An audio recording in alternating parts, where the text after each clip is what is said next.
Next up in the losers bracket, we've got High Noon, and this is going to be Turin, as earlier discussed, or yes, if I can get my English straight, versus Inspector Cot. Both Seraphim, of course, and the map is High Noon. And High Noon is one that I've not played on in a very long time indeed. Let me check. That is a 38 mass rock. Is that an asymmetricality? No, there are more small rocks on that side, one large rock on this side. I did not know that this was not a perfectly symmetrical map. That is very odd. So High Noon is intended to be a 2v2 map. It does have Navy playing an important part. There is a narrow channel through the center here that I don't think is deep enough for the ACU to hide in, at least not in the very center. But you end up possibly needing boats, possibly not. With Seraphim being the faction of choice for both of these players, and the streaming artillery that is going to lead to, we will probably end up seeing some frigates strictly to defend the sides. But I don't know how important a role that is going to play overall. The goal is to get your expansion over here, get all your mass extractors online, and then try to secure a foothold on the outside edge. Of course, you do have a few trees to reclaim, a few rocks to reclaim, but not too terribly much. This is all about efficiency because you don't have that many mass extractors to work with. Not as many as you would have on a bunch of other maps. This plateau is accessible by land units. You don't have to worry about dropping it. In fact, you probably don't have to worry about dropping anything. And for your early build order, you do have a hydro at your disposal, just not a super close one. So we do have the land factory followed by 2 P-gens, your traditional little build there. We've got 4 additional power generators with the hydro coming online to get an air factory second for Inspector Cot. And air factory second is also the plan for Turin Bar. Hydro coming online nearly simultaneously with the air factory coming up. Beautiful eco balance there. And everyone is looking pretty dang good. First up, we do have a tank out. It might be odd to see a tank coming out first, but I think that is a reasonable thing because if your opponent goes for artillery first, then you are going to be screwed if you don't have a counter. But you'll notice that both of these players are actually on the defensive, both of them going out with land scouts, and tanks, although we do have an air scout out for Turin. He will be able to see exactly what is going on the other side. And looks like Inspector Cot has forgotten to queue anything on his air factory. I made raid? Oh, accidentally made a raid. Oh my goodness, this was unintentional. Not bad, can kill a random arty. See, here I was thinking, yeah, this totally makes sense, and you definitely should be doing this, and apparently at least one person has decided that that is not the case. Autopilot on the build much, anyone? ACU is out to the front for Turin. Turin appears to be headed out to try and very ambitiously take control of his opponent's base. He's actually queued to build the freaking mass extractors on the other side. I don't know exactly what his plan is there though, because obviously this guy is way closer. Maybe the assumption here is that nobody is going to build any tanks because nobody expects the Seraphim Inquisition. But both players are doing this. I do like Inspector Cot's location more. He is going for the enemy hydro, which is going to cause a bit of a problem for the power grid. You're pretty much guaranteed that there's going to be build power in a factory near that hydro. It has a much higher potential for damage. Over to the left side, you're going to be removing a couple of mass extractors, maybe some that haven't even been claimed yet or have only been claimed for a very short while and not monopolized on. It's a bit odd, to be honest. Maybe this is the meta and I've just not seen this map played enough to know the difference. We'll just have to wait and see how it goes. Armed and Overclocked gifting out another sub to Alec. Thank you very much, man, from him and from me. Coming into the front line, Turin is going to be queuing That's 3 point defense. Interesting. So Inspector Cott has scouted this ACU for sure. We did see the scout hovering over this area a little bit earlier. So he is going to go for complete denial using point defense on that. We do have a radar queued somewhere. That is going to be this engineer building a radar so that ACU can see what's going on. And then we have a total air win for Turin. That is going to be from 3 air factories. Holy kashmolis. Only 2 from Inspector Cott. We're going to get a bit of an air engagement there. And that is going to be wreckage in favor of Turin. Well, that early game is not going very well at all for Inspector Cott. He's going to lose part of his expansion. He has lost air control. He doesn't have any units at his disposal to actually go and do things. And as of yet, his only invasion plan for the opposing edge is the ACU coming in on these air factories. I do not want to answer my phone right now. T1 point defense coming online from a handful of engineers is going to cause a bit of a heartache for Inspector Cott. And I do say that quite literally because that thing is pegging him in the chest. And that can't be comfortable. The air factories are going to remain intact. The hydro, though, will go down. Inspector Cott down to less than half HP over that. In the meantime, Turin is facing off against his own problem. This T1 point defense over here, he is just going to slowly smack it into oblivion and then take this expansion. T1 bombers harassing Inspector Cott as he flees towards the other edge. That is wowzers. That is not how I expected this game to go. Every once in a while, you see a very oddly played game where somebody goes 100% T1 bombers, or they go for an extremely absurd play that for some reason works out. And this is one of those cases. I think we should all look at this game pretty dang hard, look at what Turin is doing, and take advantage of it. Next time we play on High Noon, because it is in the map pool right now, maybe consider that air is more powerful than you think it is. Maybe consider that you might actually be able to take your opponent's expansion with the ACU. Maybe consider that a naval factory is a thing that you can get at 7 minutes into the game, and you can stop the progress of all of your opponent's raiding parties. This is very, very interesting. My one concern here is that Turin could potentially get sucker punched, but I don't think with the air control that he has that there's any real danger of that. It would pretty much have to be something completely out of the blue, like a attack missile or something. And I think his intel is good enough and his hold on the map is good enough that that is not going to happen. I'm going to go ahead and bump up the speed here. Inspector Cott in his wanderings is going to die to 3 T1 bombers, I think. Are you? 25 HP. Oh my goodness. And the ground fire of the bombers is going to take out that ACU. No E again. That was something else. Why is he queuing? Look at all the energy that he has queued. So to do a little post-game evaluation, we have 4 land factories, 4 air factories. Total power income at 640.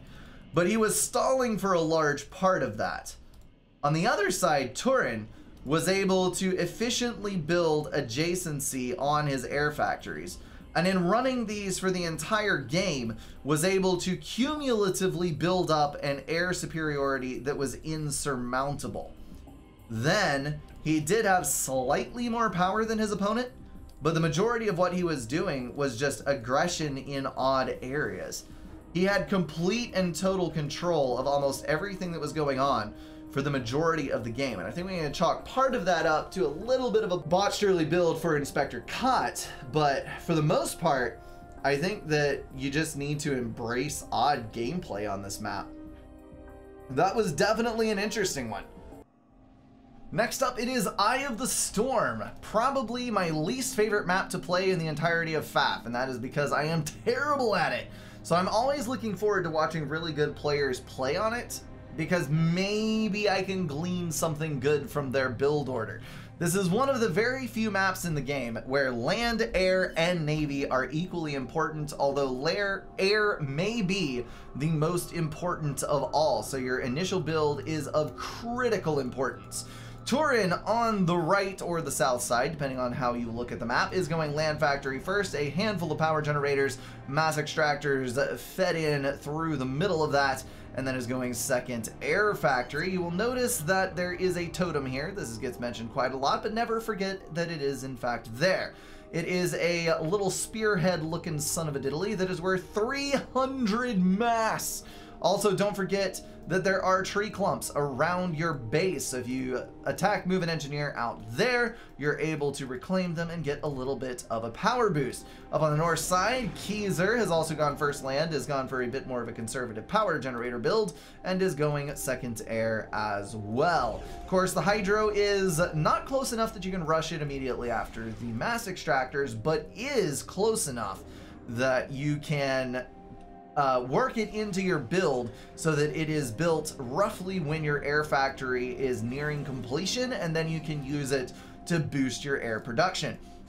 We've got a second air factory coming up for Keyser as well. No, hold on. That is the first air factory. So first land, second air on the Hydro. Bit of an odd one. I think that was actually re-queued because it didn't look like that before. And we have got, holy mother of air production, 4 factories planned for Turin. So I'm thinking that what we're about to see is an all-in gambit on air. He's got 2 land factories. We're probably going to see just enough engineers to go out and secure the mass extractors and reclaim that are necessary to get your build online. I see no plan for navy. I just see air everywhere. And that is probably going to lead to many, many bombers, many, many interceptors, and potentially and hopefully a lockdown of the enemy player. Keyser is getting his totem right there, and then air factory is coming online. 2 simultaneous air factories. I knew there was another one queued up there somewhere. 240 power production online. We are at +8 power, -7 mass. So there should be enough in storage to float the building of these power generators. It's going to push them a little bit negative. Turin on the other side is -97, but will even up quite quickly once his other PGens come online and his ACU stops building. So we do have that ACU moving over to the left to try and secure the southern expansion. If we take a look at the center, there are a few rocks in the middle that are definitely worth getting, along with the 4 mass extractors over there. And then if you take a look-see out at the rest of the map, you're going to notice that here and there, there is one of them, there are large boulders that you can pick up and incorporate into your build. One of the good ones is over here. There are 3, and that is the same over here as well, though those have already been reclaimed. So you do get a good bit of mass at your disposal, even though you have to spread out for your mass extractors. This is one of the things that's hard to cope with for me on Eye of the Storm. When you're typically building on any kind of team game, or even most of the ladder maps, you end up having 6 to 8 mass extractors that are relatively easy to get. They're close to your base, they're easy to defend, you're not likely to lose them in a beginning raid, and you're able to get your production up based on that. With Eye of the Storm, your closest additional mass extractor is way the hell over here. So you've got 5 mass extractors here and 2 here, which is pretty close to your base, not gonna lie. But this is exposed to bombing raids, to run-bys if you don't have enough land units, and also when gunships come into play, because inevitably T2 air is a thing, all of this gets raided into oblivion, and it is so easy to lose your early income. Also, they are spread out enough that 5 minutes into the game, we still haven't got all of these mass extractors claimed. So it's just time intensive and slightly frustrating to get your economic potential ramped up to the degree necessary to actually succeed. Turin has got air scouts all over the place. He's going out and seeing what is going on. He is going to try to formulate a plan based on that, which is typically what everybody should be doing. But what that plan is yet, I don't know. He is going for the additional air factories still.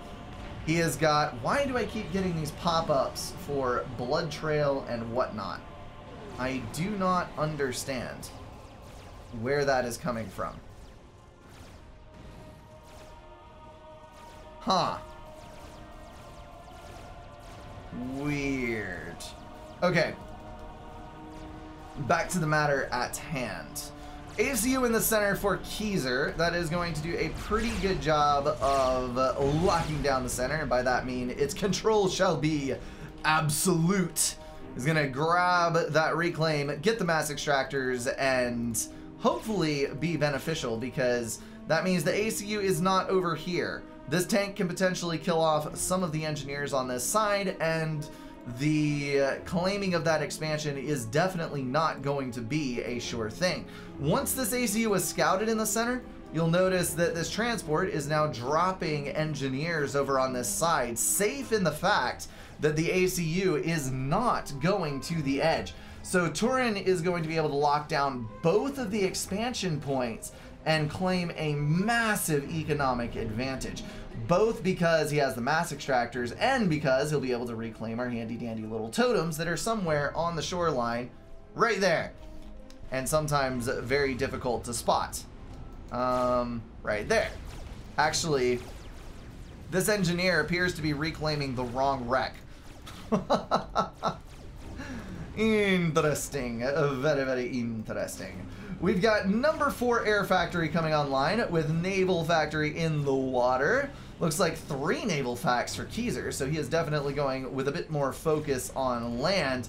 And a point defense is now in place over on the right-hand flank, as well as a radar. So at this point, Keyser's going to have to pull out something very, very special indeed to overcome his opponent. Let's check on the air units.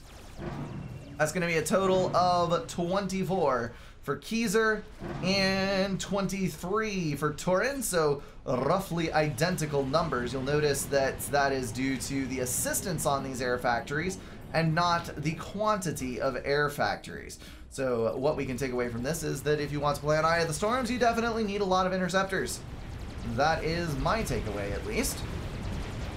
That is going to be a strong win for Turin. Holy cow. He came in with 1 less interceptor.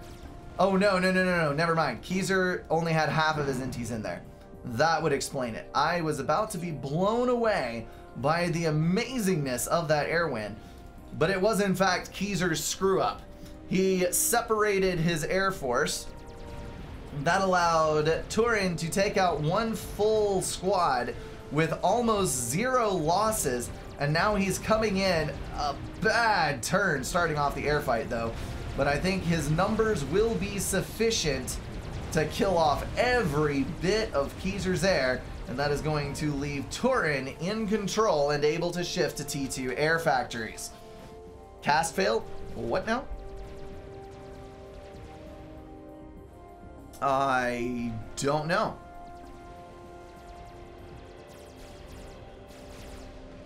Oh my goodness. What is chat even doing right now? Over on the right, we do have a couple of bombers coming in. Those are going to go after the radar there immediately and also take out a good portion of the build power. Well done there. And then start bombing out the point defense in hopes of assaulting this base and taking back control of the expansion. I am looking away, armed and overclocked. I don't want to have anything to do with that. Inti's moving in to try and get the bombers, but it is going to be a little bit rough. Although, seeing these forces move in, I think that Turin actually has enough tanks to deny. Yes! especially with the method of that engagement. You'll notice that the units were more clumped up in the south, with Keezers in a line this way. I don't know why they put shit maps in the tourney all the time. Oh, come on, man. Eye of the Storms is a classic. How could you not want to play it? He says, as he realizes that he hates Eye of the Storm as much as either of these people. It's more interesting than WF. What is WF? I'm trying to think of all the maps that have WF as the initials. I don't know. Turin is going to be able to secure the north side. Should have just T2 dropped. Yeah, that, I definitely agree with the statement that the map is cancer. White Fire. Okay, and Keezer taking the bail on that one. Well, that was a disappointing game, to be sure. All right, Turin is going to take the win. The semifinal is taking place on Abhor, or however you pronounce this map. It is the lava-filled, bloody skeleton map. Very terrifying and spoopy indeed. On the north side, we have a Chief Jaguar, and on the south, Asperger's, otherwise known as Congreve. Both, of course, Seraphims, since this is the King of Sera tourney, and it looks like the Hydro is nowhere to be found, or at least not close enough to be incorporated into the early build. So we are instead going to see both of these players going for lots and lots of P-gens. I'm kind of curious as to why. You cannot fit double adjacent factories in here. There is always a space. That is disappointing, to say the least. Although it does allow you to get multiple power generators in with adjacency to a factory and a mass extractor. So all of these things do have their uses. So, as this game unfolds before us, I anticipate lots and lots of T1 spam, seeing as we've got double opening land factory down for Congreve, and Jaguar is going for an opening land factory as well. This looks a bit more like an air factory, fitting into the second factory slot, but obviously there will be more land factories to follow after. I believe that this is a 10K map, not a 5K, although the spacing is probably closer to 5K as close as these guys are together. You got plenty of mass extractors to expand into. Some of them are located on plateaus, some of them are underwater even. All of this is, actually that is quite the trench. You could get your ACU deep enough in that the tac launchers could not even ground fire you. Cyber and strap bombers may be able to, but you are pretty dang safe over there. Plateaus are like this, of which I speak, and then for reclaim, there's your heat map. So we've got quite a few boulders hither and yon, some of them worth more than others, but all in all, this looks like a pretty detailed map to be playing a 1 versus 1 on. I appreciate to a very great degree. I do also approve of the amount of mass extractors, although most maps, when they get this many mass extractors on them, they end up too concentrated. This still is heavily dependent on map control. Well done. I'd like to actually know who built this one. Achieved is dropping his third factory, and it is a land factory. He's getting a couple more power generators online. Probably going to go for an earlier than anticipated T2 mass extractor due to the sheer quantity of mass that's available. Congreve, on the other hand, is going for many land factories. That one hurts my soul. It was supposed to be adjacent to 5 power generators and 1 mass extractor, and instead it's only adjacent to 3 power generators because it got off by 1 tick. I would almost have to reclaim that and replace it, which would probably lose me the game straight up, which is why I'm not an extremely competitive player, but that still hurts my soul. Achieved has got radar up on his outside edge, is taking for granted that he can guard the pass here. This opens up a pretty excellent opportunity for a drop, that side and this side. Very interesting indeed. Congreve jumping ahead a little bit in his mass income, 28 to 21, although I do believe part of that at least is due to reclaim. It looks like, no, the actual mass income is hovering around 26 or so. This is not good for actually seeing real income. That is frustrating. Hydro has taken a few hits over on the right side, but it's only 4 tanks. I do believe the Jaguar can get that cleaned up without too much of an issue. That's going to be... Nope, 3 are going to escape. Not going to lose the Hydro, but is going to be a little bit delayed on what he can do. You need to focus on the other one. There we go. Casual intervening shot as there is a collision as they pass each other. We've got a T1 bomber out. That is going to take out the Expansioneer from Congreve. Well done there, and then head back towards the back. But Congreve does have 3 interceptors in the air, and therefore will be able to knock that thing down a peg. Well, the radar is going to let Jaguar know what is in the area, but unfortunately, it would appear that he is still going to lose this expansion. Congreve pulling ahead yet more on income as Jaguar struggles to get more land factories online. That is going to be a total of 7 with number 8 coming around. Jaguar is on the front line with his ACU building mass extractors there, probably in a hard mass stall, definitely in a hard mass stall, due to losing those 3 mass extractors on the outside edge. Congreve, on the other hand, has got a total of 9 land factories running wide open, with an additional 2 on the front, totaling 11. And he's also got the air factory running in the back with perfect economic balance. So Jaguar is going to be in a bit of a tough spot to be able to try and pull this back. If he can do it, good for him, but it is not looking particularly pleasant. He's trying to get his outside expansion, but he is far behind Congreve getting his mass extractors built, not to mention the whole debacle up in the left flank. This is not looking particularly good for the peeps in blue.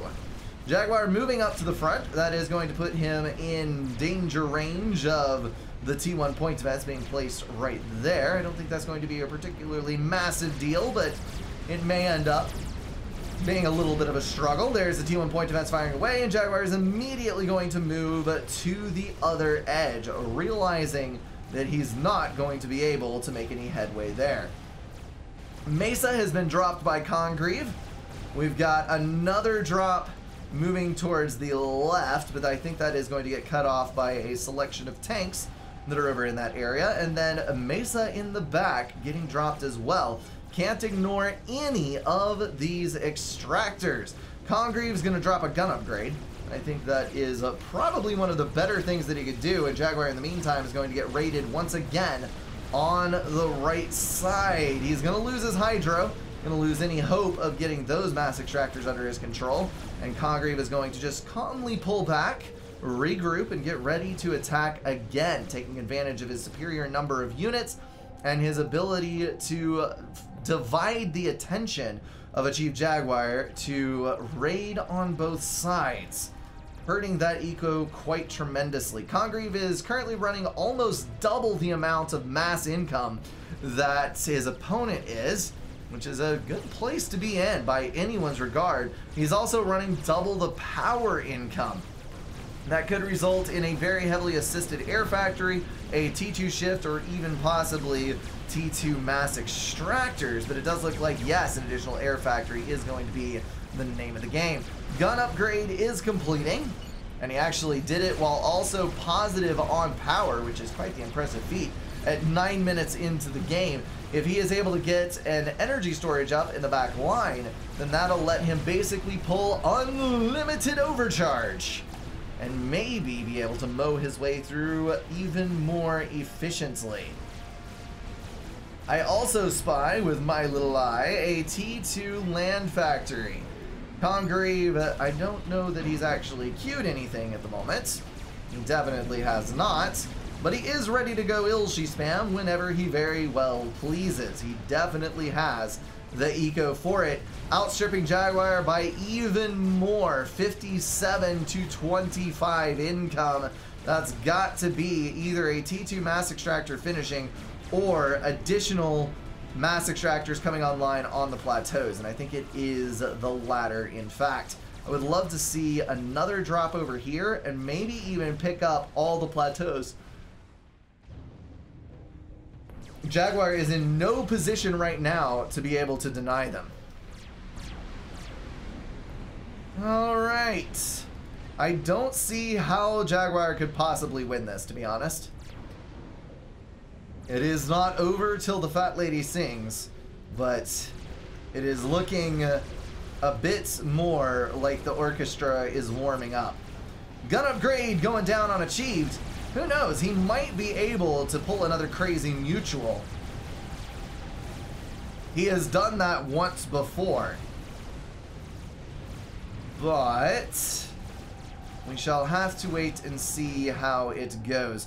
On the left flank, I do love this. Jaguar is actually going to be able to score a run by here. All of these units were out of place. We have... Oh. Double the intel, double your fun. On that side, maybe if you build them adjacent to each other, you get a 50% range boost. That would be a good time. Ooh. So Congreve is taking my advice. He is building all of the mesas. Fantastic. T1 points event's going to deflect all those units. They are going to move around this edge and on towards the back. Meanwhile, on the front line, Jaguar is going to engage with the gun upgrade on the front line. So that is going to at least stall the progress of Congreve in that particular location. It is not, however, going to fix the right flank. That is still going to be an issue. Oh, the toll of the artillery is horrific. As those shells collide, that is just a painful way for that to go down. I love Jaguar's T2 air up here. Gunships is a pretty fun time, but I think it is probably too little and too late, especially considering the massive air control that Congreve is exerting right now. Jaguar throwing out the GG. He is walking in for the suicide, and I think that is going to be all she wrote. Congreve doing a fantastic job of exerting massive map control. He had so many units everywhere poking and prodding at all the different sides and edges of the map. Well played indeed. That was actually a pleasure to watch. Sometimes these games, you get ones that are maybe not necessarily steamrolls, but played very efficiently. And it can be just as good to watch those as to watch other games, because you can copy what the person who won did well and then try to pick apart what went wrong for the other person and try not to do those things. Excellent learning experience for all. Alright, that is gonna wrap everything up for this video, guys. If you enjoyed it, feel free to drop a like and share it with someone. If you want to support the channel, catch the streams, or join the Discord, check out the links in the description. Thank you all for being at least partially insane, and I will see you in the next one.